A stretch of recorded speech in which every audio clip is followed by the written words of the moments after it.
Welcome to Single Yet Qualified to Speak, hosted by Michelle and Bianca. This is the space where faith meets real talk, and we boldly discuss relationships, singleness, and the beauty of inviting Jesus into your journey. Expect honest conversations, plenty of laughs, and heartfelt moments that remind you you are never alone in your story. Welcome to the conversation. Hey guys, welcome to episode 5 of Single Yet Qualified to Speak. I am your girl Bianca. And Michelle. And we are here today with another episode. Let's go. Yo, it's been a minute. No, it feels like it has really been a long Yeah, time. yeah. But I'm excited about today with things that we're about to discuss. Yes. So let's go. All right. So this is episode 5. We're in holiday season right now. We are in holiday season. Thanksgiving came and went. It did. How was your Thanksgiving? It was actually pretty good. Okay. Yeah. How was yours? Really, really good. It's actually my favorite holiday. So nice. I love Thanksgiving as yeah, well. I was able to cook my full spread this year. Ooh, I did nothing. Really? No, nothing. Sounds good. It was too close to my son's birthday. Gotcha. So I did my son's birthday. Got it. Understood. Okay. And we got Christmas. Yeah. Christmas holiday is like, for me sometimes, because, we grown now. So sometimes Christmas is like for the kids. Got you. Got you. But I just love holiday season altogether. Me too. I feel like I hit my birthday, then Thanksgiving, and then Christmas, and then New Year. It's like, just celebration. Go. Right. Yes.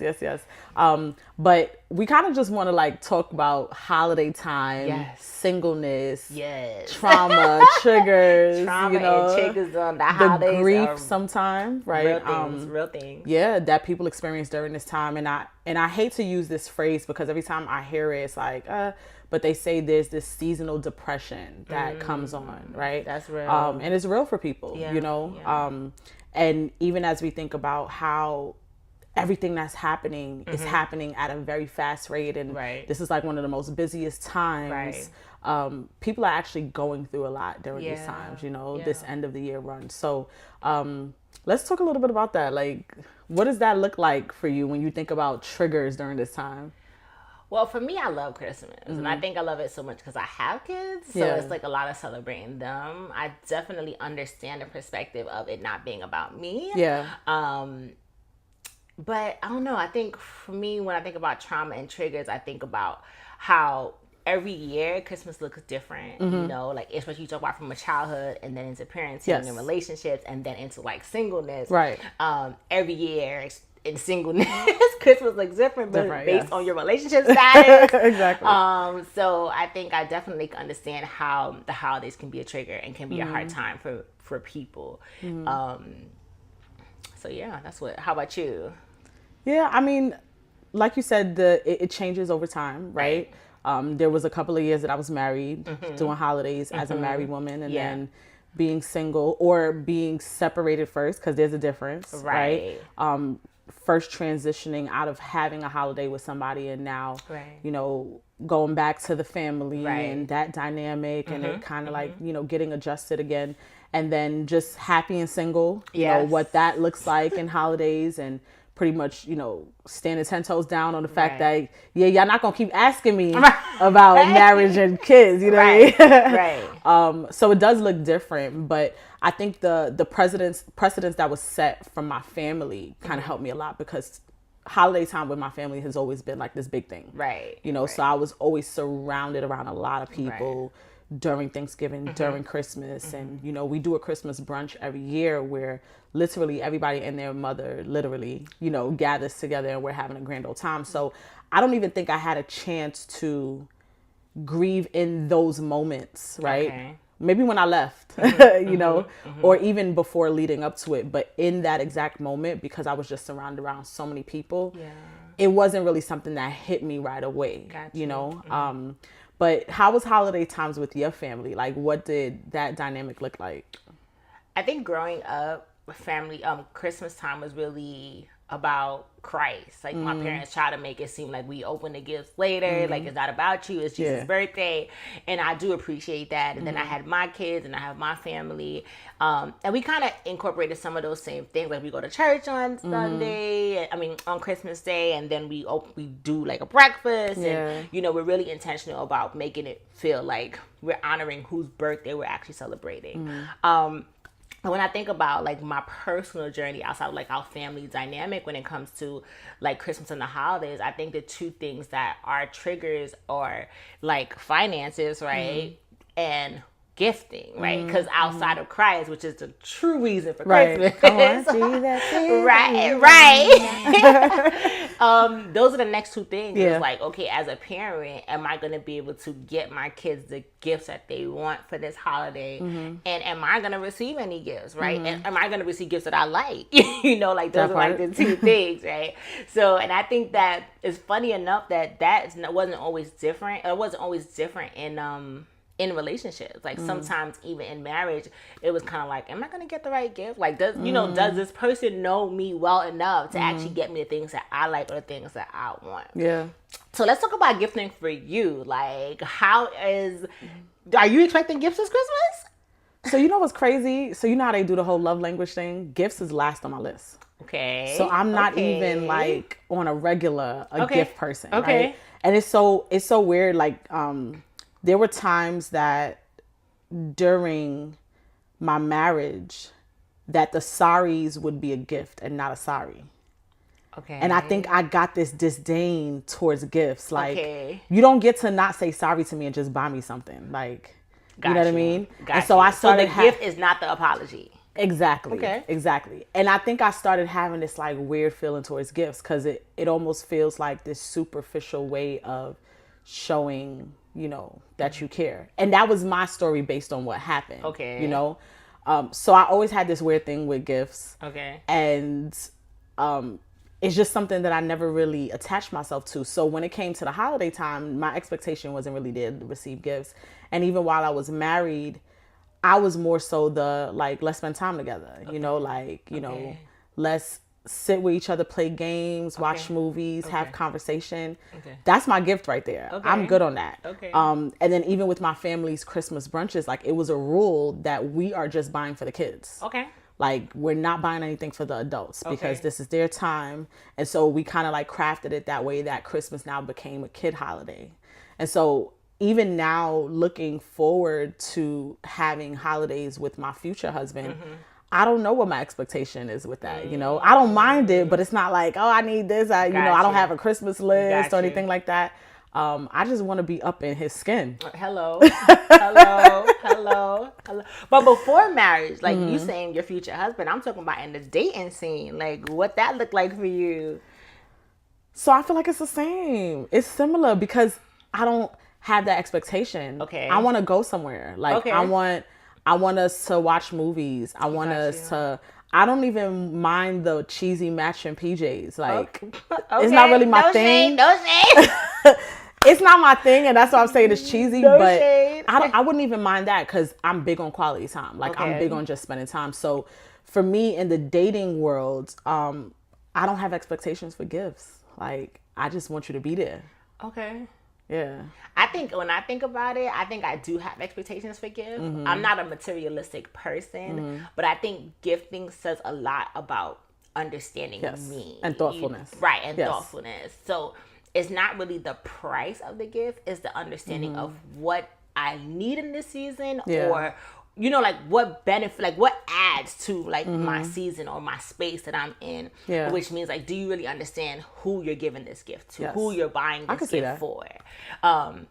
So definitely, I think I would say I expect gifts. I think that for me, you know, it's different now because like it's called like Christian singleness. Like before I was a Christian singleness, I think I got more gifts, right? Because it was like pimping. Like you get a gift, everybody get a gift, right? And that is like if you dating someone, it's like you're solely dating that person. So it's like, oh, you got to be hoping to pray, like please just let him buy the right gift. But that's just me. So again, it's really not the amount that you know of how much the gift costs, but it's really like the thoughtfulness behind it. But I'm also not a person like a gifting is not a make or break for me, and it's like understanding that there are things that are important, more important, and like you said, just if you're in a space with a person where quality time is needed or not something that happens often enough, then that's super important in the holiday seasons as well for me. I love that. So when, you know, I mentioned a little bit about my love languages. So where would you say gifts is on that for you? Gifts. I feel like I don't even know how many love languages. I'm gonna tell you all of them. All right, go ahead, go for it. Go ahead, Queen. Right, so one is acts of service. Right. So acts of service is big for me. Okay. Super big. So that's probably at the top. Top. Okay. Two. I feel like let me try to figure you out. So you already told me number one. Number one, acts of service. I feel like you like words of affirmation. Yeah, but I think acts of service for me, it weighs more than words. Like, you know, like, cause Yes. I've always grew up like that love is an action word. Yes. So like, I'm a person that can go without I love you. Okay.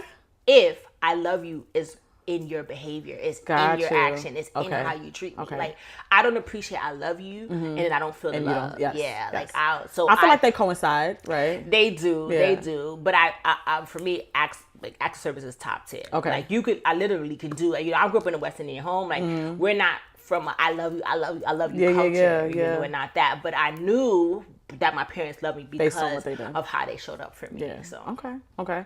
So acts of service is number one, but is words of affirmation number two? What's the other option? I just need to know. Okay. So we have quality time. Okay. We have gifts. Okay. And physical touch. Okay.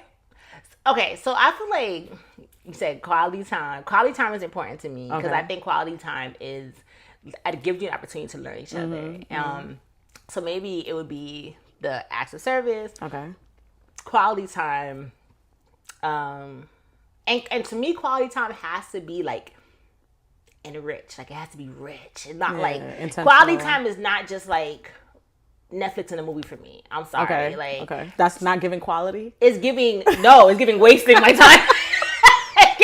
Wasting my time. Like I watch Netflix on the train. You know what I'm saying? Like for me, quality time is like development and understanding. Like you know, like learning more about each other. Yeah. Now, yes, there were times to watch a movie and to just like chill, but I think for me, quality time is really like interaction. It's funny you say that, and I know this is not our topic. But I know. We were love, but it's fine. It's all right.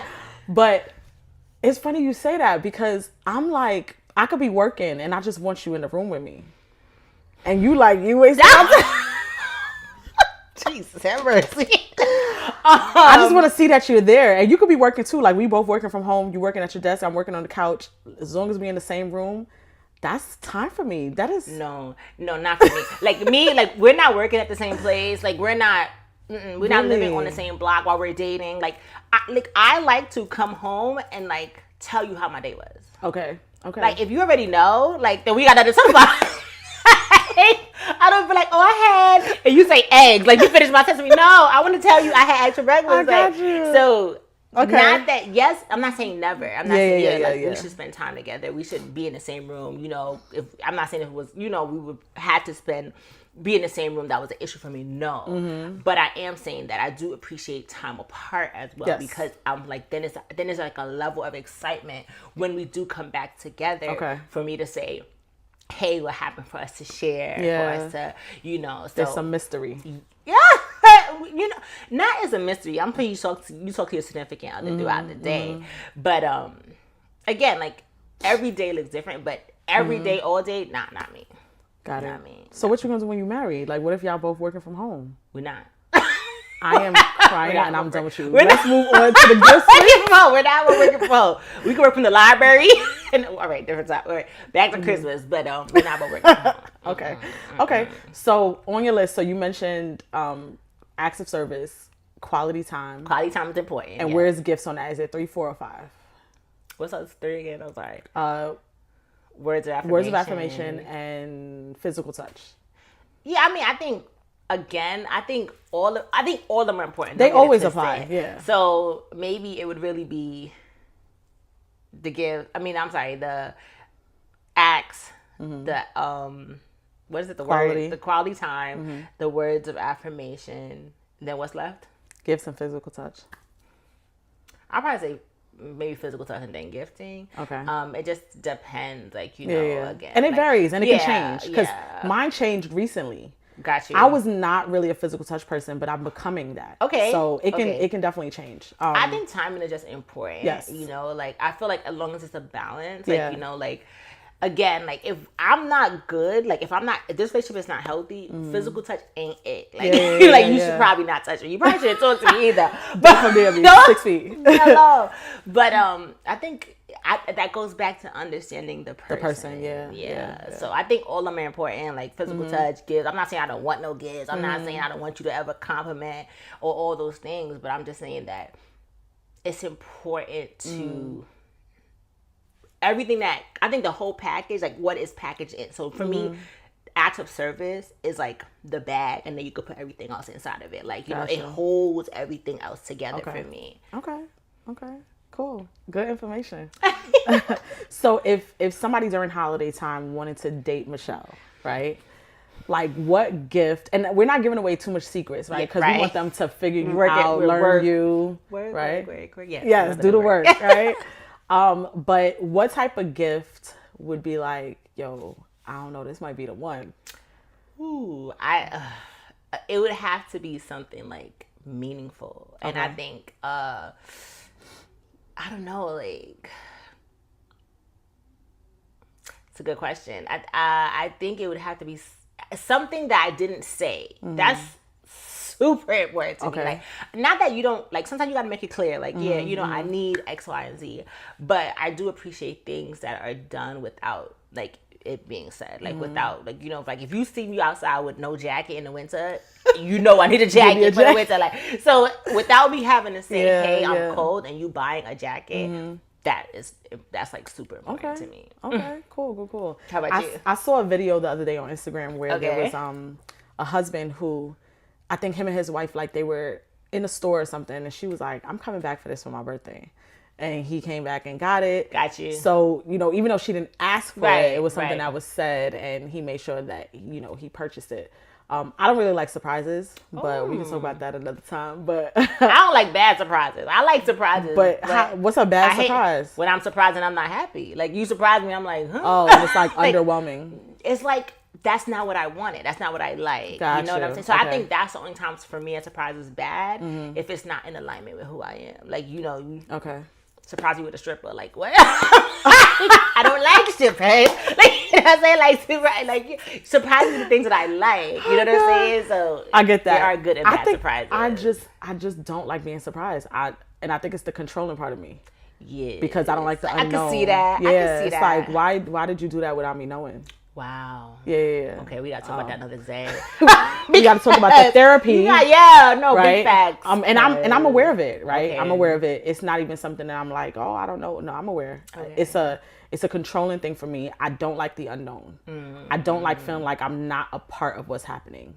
So those are a lot of different areas you just highlighted right there. Yes. Okay. And so it's one of those things, it embarrasses me, right? And me and my friends argue about this all the time because they are surprise queens. And literally we have arguments. Like, it's like, don't do that. I don't like that. I don't like being surprised.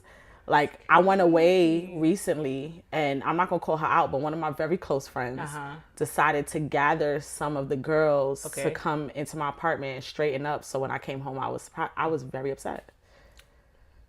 And she was just like, how could you be upset at that? Yeah. I was like, very annoyed. Like, don't do that again. I mean, I could see that because that's like your home, that's your personal space. And sometimes you leave things out that you might not want anyone else to see. But the thoughtfulness behind it, I think I kind of would appreciate. And I think if someone in my life did that, they would know that I was okay with them being in that space. Yeah. But that's deep. That's deep. That's deep. Listen, my name is Bianca, and I am a control freak sometimes. You know what I mean? Like, I get it, but I don't like being surprised. I want to be in the know. And I don't know what that's going to look like through my healing process as I, you know, look forward to getting married again and what my husband at the time would like, but it's just not a thing that I enjoy right now, you know? For a gift for me would be, hey babe, I planned a trip for us to go into, you know, a cabin and spend some time with each other. That's my gift. I don't want... But you have to know before he plans it? Or like... Well, I want to know that we're planning it. Okay. Like, you could put everything together. I don't mind you doing all the details as a surprise, right? Because it's almost like they have to ask you for permission. Yikes. That's strong, but I can see that. Okay. That, listen, I hear you. I hear you. You know what it is? I've been in a lot of underwhelming situations. Okay. And it goes back to what you said, where does the person know you enough to know what you love? Right. And it's the thoughtfulness that counts. Right. But I think a part of knowing what I love too is just knowing that I don't like surprises. So I had a question for you. How does this play out in your relationship with God? Because he doesn't have to ask us for permission, right? He always does the unknown. Can't stand you. I just want to know, how do you trust God? But here we are. You know what I mean? Here is one of the challenges, right? Here's one of the challenges where it is difficult sometimes to not know things. And it's a space that me and my dad are working out throughout this life. Like, it's like, that's a space for me. Like, I have a hard time just not knowing. And I've gotten a lot better. Okay. And that's why I said, you know, I don't know what it's going to look like with the person that I married, because through my healing process, I'm pretty sure the breaking down and deliverance of this thing, or whatever the core of it is, will be dealt with. I'm open to it. It's just where I'm at right now. Like, I'm working through that, you know, I'm working through that. Okay. But you think you slick. I like no, how I'm just saying, I like how you it's trusting the planner. No, that's you're right. Really what you're right. It's trusting the planner, but also, God knows me in and out. And I feel like there's certain ways that he works with his kids differently. I agree with that. You know, like, it's like, he knows that I'm very hard-headed. So there's certain things that he got to do 3 and 4 times. You know, it's kind of like when we think about Doubting Thomas, and I hate that we call him that, because he did, that wasn't his only identity, you know, but everybody else was like, oh, Jesus, that's Jesus, you know. He came, he showed up, and he's like, I need a little more evidence, you know. And he didn't have to do what he did, showing him his hand, but he knew that his son needed that in that moment. So I think there's certain things that he also works through with me. And I'm not going to be in this place forever, you know. Right. I don't know what the core of this thing is. Right. I don't know if it's that, actually, thank you, Holy Spirit, like, let's go. Disappointment, right? And, you know, just feeling like underwhelming expectations. Yeah. Where I have expectations for people to go above and beyond, and that doesn't happen. So now it's like, yo, just put me in on the plans, and I'll make sure that this happens for real. Gotcha. It happens in my work. It happens in my business. It's like, let me do it, because I know that I do it well. Gotcha. You know? So yeah. Gotcha. It wasn't supposed to get I'm this just deep, saying, though. Like, we talk about I gifts and holidays and trauma, but I guess this is the trauma. This is the trauma part. This is the trauma part. That was It good. is, yeah. Thank you for that. Yeah. Thank you for drawing me out. Yeah, say less. Say less. But let's talk a little bit about some of the triggers during holiday, because I know that some people who are experiencing grief during this time, there are some things that actually trigger people that may not be triggers to others, but you know, it is what it is. Yeah.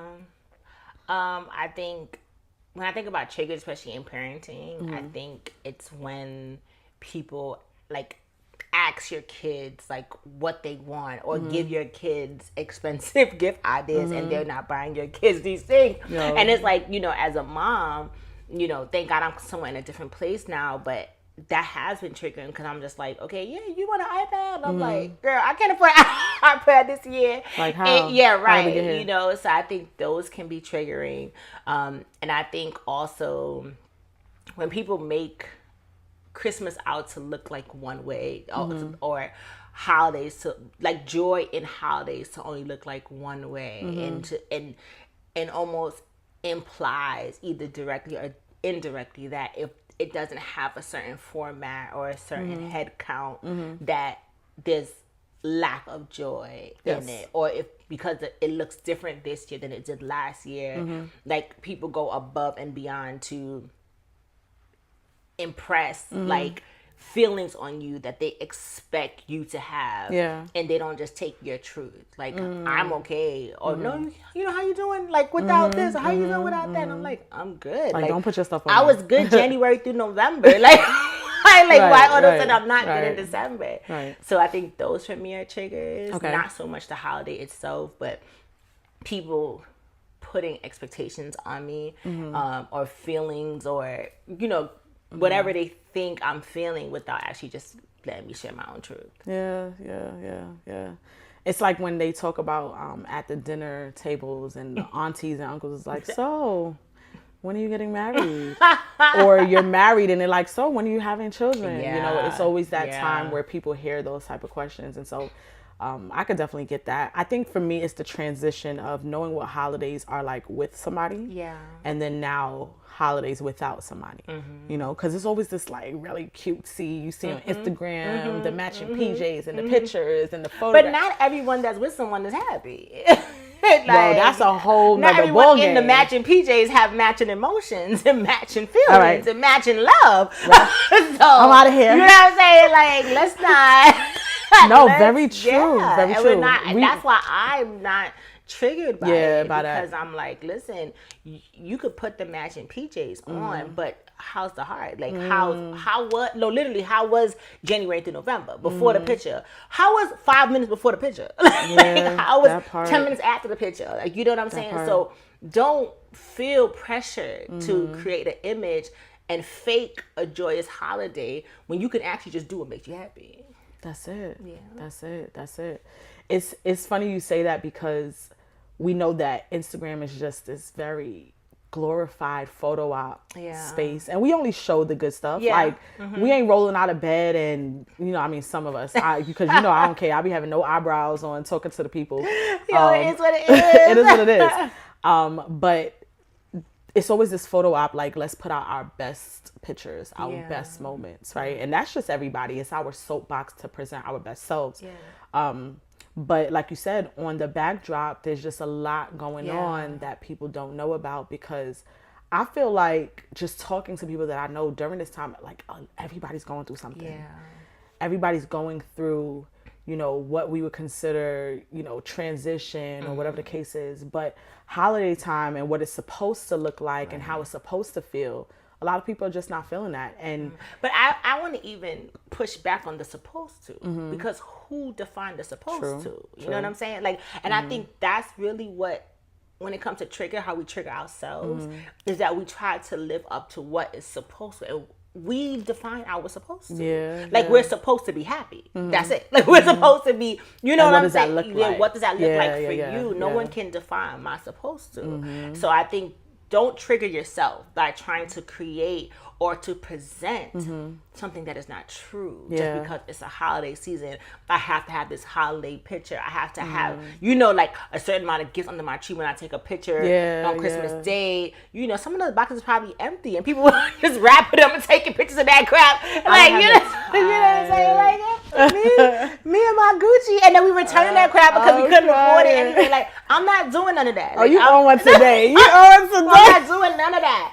Okay? Like, if I got one gift, it's going to be one gift for me. But I'm not doing the supposed to. I love that. And you said something very important. It's our responsibility to define what that looks like. Exactly. I think one of the parts that becomes hard, though, is that the societal pressure of, like, you hear songs like, it's the most wonderful time of the year. It's like, it's supposed to be happy. Or you see all the pictures. You see all of the stories. You see all of the posts on Instagram. You see, like, you know, the families coming together. And sometimes it's just not people's reality. So how do we now recreate and reframe what that looks like? Because again, my struggle in the beginning was, I knew what holiday was like with a husband. Now, it wasn't the greatest, and we could talk about what that looks like, right? But I know what it felt like to have somebody that I can call mine there during holidays. And now having to transition out of that, where you've already created all of these memories, you've created this new experience that you and your husband have framed, and now you are now going back into your family experience. I think sometimes it's hard to just jump back into what is now the new norm, you know?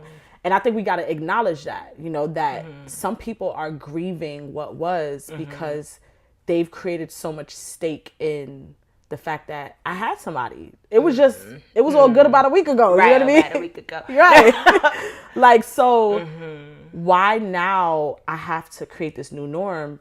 And again, it goes back to what you said. It is our responsibility to redefine that, you know?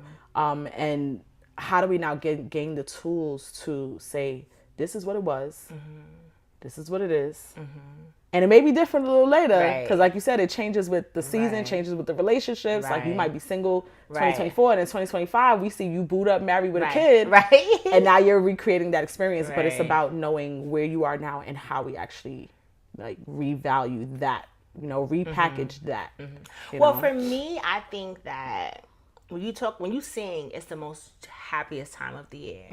I think we need to go back to, and I hate to sound cliche, but the reason for the holiday, the reason for the season. And I think because we've made it everything else, we made it about us and our family and our family dynamics and gifts, that's why people are not feeling joy no more. If we really just remember that it's about Christ, like let's start there, and we make him at the center of our families, no matter what that looks like, our love, our whatever, then I think that automatically begins to restore the joy and the happiest time of the year. And then go from there, you know? So I think maybe for me, that's why the holidays are just the holidays, because I'm like, if I remember why I'm here, like, you feel me? Like, if I remind my kids why we here, it's not your birthday. You're not telling my kids all the time, it's not your birthday. We already did your birthday. It's Jesus' birthday. So, he should be getting again. Yeah, hello. So at the end of the day, I think for me, there were years, like I said, that I found Christmas to be hard.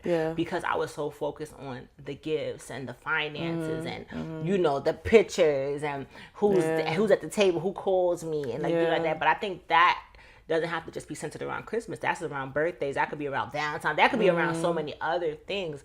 But when I remember that the joy is here, in spite of who else is here, then it's not compromised as much. Yeah, I love that. That's a great perspective. Definitely great perspective. Okay, cool. I'm gonna take that in mind. I mean, I'm not triggered anymore. You know, I'm like, listen, at the end of the day, just give me my food. Give me my black cake. Listen. Oh yeah, we're not supposed to be eating black cake, right? Why not?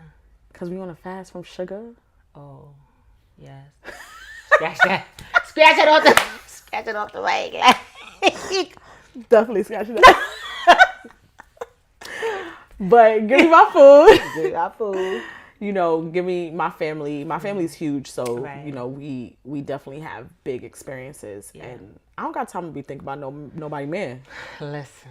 Even though Lord, from my mouth to your ears, you know, I'm with it, you know. But I definitely am surrounded by a lot of love, and I think that's super important too. Just one of the strategies in transitioning from that space of grief and trauma and triggers is do what you love and be around the people that you love, and surround yourself with people that you're with laughter. You know, we're like playing a lot of games, and we're just very intentional about what we're doing.